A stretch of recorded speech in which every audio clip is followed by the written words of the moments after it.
Keep me up at night with your parties? God has a plan for you and it's not pretty. The apartment next to mine was rented out to two young women, both students. After they settled in a bit, it turned out they wanted to have a party. No big deal, except Belgium was in full lockdown at this point due to COVID, and you were supposed to only have one fixed visitor over. During this time, I was working in healthcare for the ad hoc COVID team, meaning I got pretty long working hours and I spent about 10 to 11 hours a day at work, with a full hour bike ride to and from work. Needless to say, I was pretty tired pretty much all the time. So I wasn't looking forward to the noise from a party, but I'm pretty chill and know that living in the city, some noise is to be expected. When they were having their party, I could stand some noise and music. But this party was effing wild. People full on shouting in the hallway, wrecking things and spilling alcohol everywhere. At about 4 in the morning, I introduced myself to the neighbors and asked them when they could expect their company of about 20 plus people to leave, and if they could refrain from having a party the next day, as I have to work and get up at 6 a.m. every day. So they promised they would keep it down the rest of the night and that they wouldn't have a party the next day. So that was an effing lie. They didn't keep it down, and they did have another party the next night. And then did another one the day after. At this point, I had been going a full 3 nights without sleep and was nearing neurosis. Every night I had talked to the girls and every night they would be full of apologies and stuff, but nothing would change. I also felt terrible when I had to enter their place, because it would be absolutely packed with people and I worked with some very vulnerable people at work who I wouldn't want to spread COVID to. This was pre-tests, pre-vaccines, pretty much of the knowledge we now have about COVID. Luckily the weekend came and they went to their parents and I could recover a bit. Suffice to say, I wasn't really liking my new neighbors. During the next few weeks, they refrained from big parties, but they would have a constant flood of people coming over during the night. And by constant, I mean constant. Their bell would ring 70 times a night and people would always be coming or going. Those people would be drunk and loud. Our communal hallway is pretty much an echo chamber because it's all stone and any noise will travel throughout the building. I couldn't rely on sleep at night. It drove me crazy. I could only sleep Friday through Sunday, because then they would go off to their parents or whatever. I couldn't grasp how they could know this many people that would always be coming and going. During one night, while knocking on their door to complain about the noise, I encountered my upstairs neighbor, and decided that we would have to join forces to get this to stop. My neighbor told me some important bits of information. The reason there were people coming and going all the time was because they used their apartment as a makeshift bar and hangout. During this time, bars were closed due to COVID and all those students were using the big apartment to hang out. Moreover, across the street was another frat house with 5 boys living there, and that too was a secret hangout. So people would hang out at those 2 places and cross the street if they wanted a different atmosphere or wanted to see their other friends, etc., and the boys from across the street would also come over 15 times a night. Most visitors seemed to be law students or affiliated with them. Basically, our communal hallway was just a part of their cafe space now. So, we tried talking to the girls. Then we started to talk to the visitors. None of them had any sympathy for us when we were asking them to be quiet at 4 a.m. in the morning. Most of them just laughed at us, as we were the pesky neighbors, no doubt. We were left with no choice. We started calling the police dozens of times. Most of the time, they weren't let in and the police told us they couldn't do anything. We kept calling, as we wanted a record of our calls in the system. Belgium was still in full lockdown at this point and what they were doing was full of illegal. Even so, the police told us their hands were tied if they wouldn't open the door. When the police couldn't help, I turned to the next best thing. I'm a social worker and so I have no problems looking up information and calling around to look for help. Most places, student unions, police, town hall, were understanding but couldn't really do much. I acted on the suggestion of the upstairs neighbor and contacted one of the girls' dean. I sent him a nice email about how I was sorry for bothering him and taking up his time, but I had this big group of students from his faculty ganging up every night and maybe he wanted to know about it since they were breaking every possible COVID rule that existed at that time.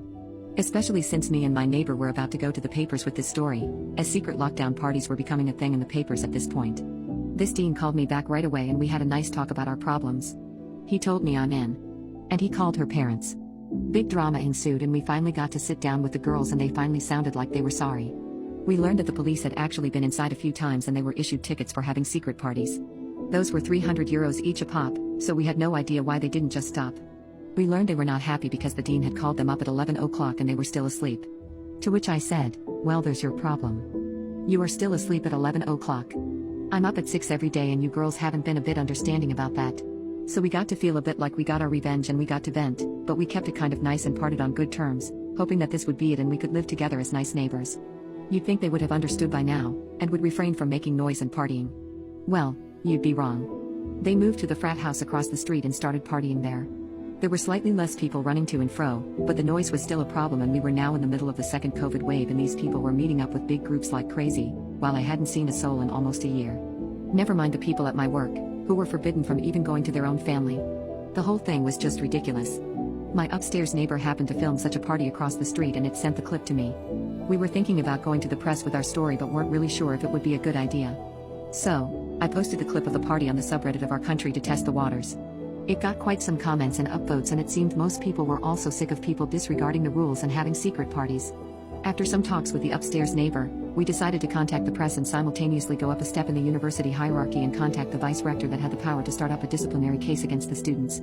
This person is one of 12 vice rectors for a total campus of about 15,000 students, so quite high up. Things moved fast.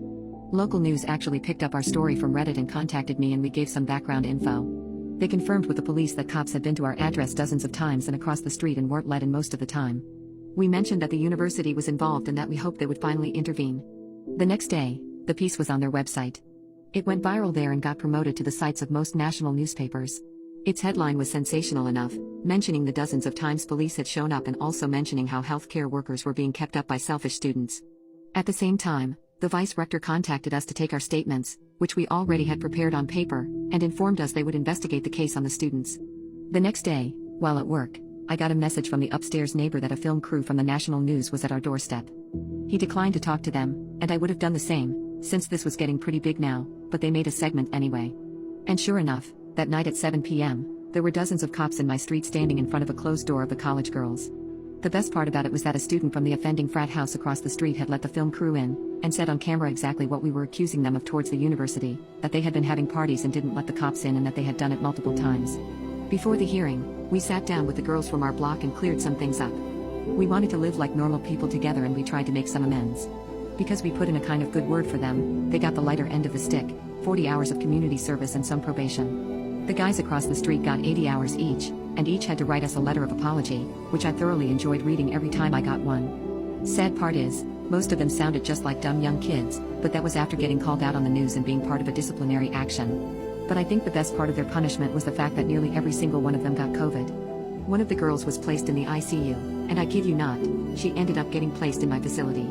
I took care of her, told her everything was going to be okay, but I just couldn't help and said, "You should have listened to me the first time." She apologized a million times, but I told her, "Don't apologize to me, you have to reason to. We are going to take care of you here, but let this be a lesson for you." After a series of unfortunate events, her lungs ended up giving out on her, and she passed away. I was in utter shock, mostly about the irony of this situation. I hope she saw the light above, but after what she did to me, I can't say for sure.